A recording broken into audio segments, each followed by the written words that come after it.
प्रशासनिक अमला है उस पर बयानबाजी शुरू हो जाती है। कौसर साहब, मैं आपसे शुरुआत करती हूँ इस पूरी चर्चा की। आपको भी वाकई लगता है उत्तर प्रदेश में, देश की बात छोड़ देते हैं, उत्तर प्रदेश पर फोकस करते हैं, क्या उत्तर प्रदेश में मुसलमान सुरक्षित नहीं है? क्या जो योजनाएं हिंदुओं के लिए है वो योजनाएं मुसलमानों के लिए नहीं है, उन्हें अलग थलग कर दिया गया है, जैसा बर्क साहब अभी बयान दे रहे हैं? जी जी जी, बहुत बहुत धन्यवाद। आपने इस गंभीर चर्चा में हमको आमंत्रित किया, उसके लिए जी। सबसे पहले आपका धन्यवाद। और हमारे जितने भी साथी पैनलिस्ट हैं उनका मैं अभिवादन करता हूं। हम्म। और मैं उम्मीद करता हूं मैं जो बात कहूंगा इसको सभी लोग जो है वो तल्लीनता के साथ सुनेंगे। जी। देखिए, अगर हिंदुस्तान में मुसलमान सुरक्षित नहीं है, महफूज नहीं है, तो मेरा ख्याल है कि पूरी दुनिया में कहीं भी कोई मुसलमान सुरक्षित नहीं है। हम्म। हिंदुस्तान एक ऐसा मुल्क है जहां पर मुसलमानों को किसी भी तरीके का कोई मतलब उनके धार्मिक अनुष्ठान करने पर, उनकी नमाज पढ़ने पर किसी भी तरीके की पाबंदी नहीं है। मैं आपको एक बड़ी गंभीर बात बताना चाहता हूं कि हजरत मोहम्मद साहब सल्लल्लाहु ताला अलैहि वसल्लम, जिनका मुसलमानों के लिए बड़ा अहम मर्तबा है, बड़ा अहम स्थान है, उनकी मजार शरीफ पर मदीना में कोई भी मुसलमान जा करके हाथ बांध करके या नबी सलाम अलैका नहीं कह सकता है। अगर कहेगा तो उसके ऊपर कोड़े बरसाए जाएंगे। लेकिन पूरे हिंदुस्तान में कहीं भी कोई मुसलमान खड़े होकर के नबी करीम सल्लल्लाहु अलैहि वसल्लम की शान में अगर सलाम पढ़ता है तो उसको कहीं नहीं रोका जाता है। तो देखिए, जिस तरीके की ये बात उठाई जा रही है, ये निहायत बेवकूफ़ी भरी बात है। कुछ लोग सिर्फ और सिर्फ, मैं बड़ी जिम्मेदारी के साथ कह रहा हूं कि कुछ लोग सिर्फ और सिर्फ अपनी जाती सियासत चमकाने के लिए मुसलमानों को मोहरा बनाते हैं और मुसलमानों को बलि का बकरा बनाते हैं। जी। ऐसे लोगों से मुस्लिम समाज को खास तौर से सावधान रहना चाहिए।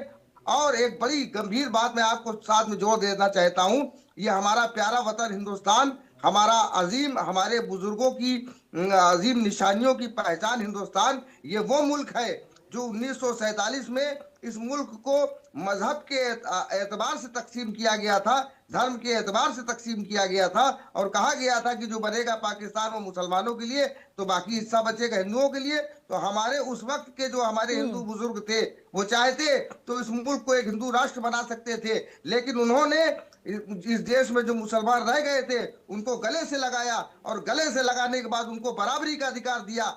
आज ये पोजीशन है कि 1947 से लेकर के आज तक न जाने कितने राष्ट्रपति मुसलमान हुए, उपराष्ट्रपति मुसलमान हुए, सुप्रीम कोर्ट के जजेस मुसलमान हुए, हाई कोर्ट के जजेस मुसलमान हुए, और न जाने कितने राज्यपाल मुसलमान हुए, यहाँ तक कि देश में गृह मंत्री भी मुसलमान बना। तो ये लोगों को होश की दवा लेनी चाहिए जो मुसलमानों को गुमराह करते हैं और कहते हैं कि प्रदेश में और देश में मुसलमान महफूज नहीं है। अगर हिंदुस्तान में मुसलमान महफूज नहीं है तो पूरी दुनिया में कहीं मुसलमान महफूज नहीं है। बिल्कुल कौसर साहब, ये जो आपने ये लाइन कही है, मुझे लगता है ये उन तमाम लोगों के लिए एक बहुत बड़ा संदेश है जो ये कहते हैं कि हमारे देश में तानाशाही है, हमारे देश में धर्म देखकर राजनीति होती है, धर्म देख तरह की बातें अगर करेंगे तो फिर उसकी जिम्मेदारी क्या बर्क साहब लेंगे अगर उनके खिलाफ कार्रवाई होगी?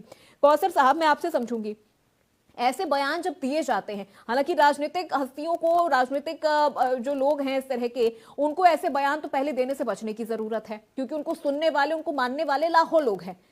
और फिर अगर इस तरह का वो बयान दे रहे हैं तो क्या वो वाकई मुस्लिमों को सुरक्षित कर रहे हैं या उनको फिर से निशाने पर ला रहे हैं? देखिए, ऐसा है कि ये लोग जिस तरीके की बयानबाजी करते हैं, ये सारी चीजों को वास्तविकता क्या है, धरातल पे क्या चल रहा है, ये सब कुछ जानने के बाद भी ये जिस तरीके की बातें करते हैं, वो स्पष्ट बात है कि वो सियासत से, राजनीति से प्रेरित है। देखिए, अभी जो वक्फ की बात आई है, वक्फ की संपत्तियों पर जितना कब्जा जो है माफियाओं ने किया है, उसमें अधिकतर जो है वो मुस्लिम समाज से ही आते हैं। हम किसी का नाम नहीं लेना चाहते, हम भी एक मस्जिद से जुड़े हुए हैं। हमारी उस मस्जिद की दुकान पर वो व्यक्ति काबिज है और पिछले 10 साल से उसने किराया नहीं दिया, करीब 1.5 लाख रुपए उसके ऊपर किराया बाकी है। और एक व्यक्ति है, अभी मस्जिद का जो है पुनर्निर्माण का कार्य चल रहा था, तो लाउड स्पीकर से चंदा वसूला जा रहा था, तो वहां करके उसने उसको रुकवा दिया और धमकी दी कि अगर तुम उसको जो है चंदा करना नहीं बंद करोगे तो हम तुमको अंदर करा देंगे। तो ये इस तरीके की बातें जो करते हैं, तो इसकी आवाज क्यों नहीं उठाई जाती है? देखिए, आपराधिक घटनाएं वो हर जगह होती है। ये भारत 150 करोड़ की आबादी वाला देश है, एक दो लोग नहीं रहते हैं, तमाम आपराधिक घटनाएं हो जाती हैं, लेकिन उसके बाद कानून और प्रशासन और शासन उसके खिलाफ कार्रवाई करता है। अभी हाल में ही एक मुकदमा आया था, उस मुकदमे में न्यायालय ने जो है वो हस्तक्षेप करवाने से साफ साफ इनकार कर दिया। तो बहुत सी ऐसी चीजें हैं, तो जाहिर सी बात है कि ये सिर्फ और सिर्फ अपनी सियासत को चमकाने के लिए ये जिन्नावादी मानसिकता के लोग हैं जो हिंदू मुस्लिम की सियासत करते हैं। हिंदुस्तान एक सेकुलर देश है, हिंदुस्तान एक ऐसा देश है जहां पर संविधान, एक सबसे बड़ा संविधान, दुनिया का सबसे बड़ा संविधान का देश हिंदुस्तान है।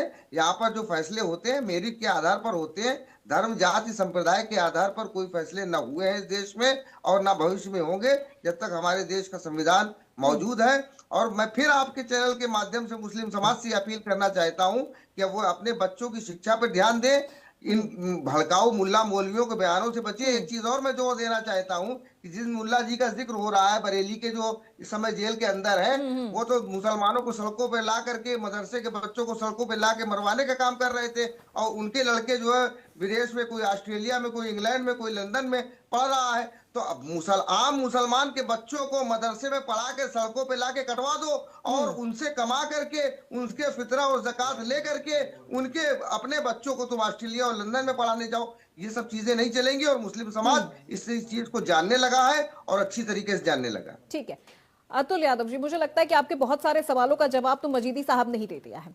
दो सवाल यहां पर मेरे हैं। अखलाक केस का मैंने जिक्र किया था, क्या कार्रवाई समाजवादी पार्टी ने की? 2015 में ये मॉब लिंचिंग हुई थी, उसके बाद बर्क साहब ने कहा है कि वक्फ संपत्तियों का दुरुपयोग हो रहा